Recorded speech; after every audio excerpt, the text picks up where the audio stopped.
Hello there and welcome to another one of our Lexical Lab 1 minute English videos. Remember that if you do like this video, be sure to subscribe to our YouTube channel. We're always trying to grow our numbers.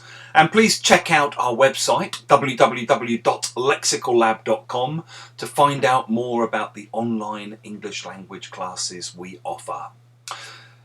This week, one of my students who had missed class last week reappeared, and we were chatting about where he'd been, and he told me that unfortunately he'd had to go to Uzbekistan because a member of his wife's family had died.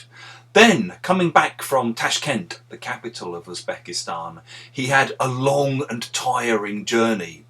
They had to fly to Moscow. There was then a 7-hour stopover in an airport in Moscow, and then another 5-hour flight back to his house, followed by an hour-long drive.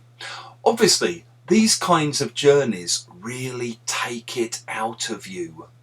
If you say that something takes it out of you, it means that it requires a lot of effort, a lot of energy, and it leaves you feeling emotionally or physically, or both, exhausted. So the long journey really takes it out of you.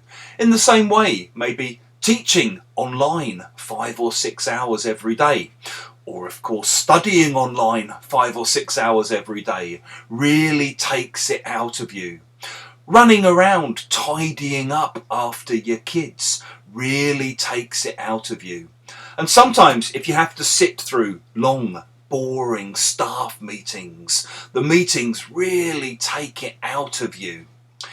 If you have enjoyed this video, make sure you click the like button, share it with your friends and spread the word.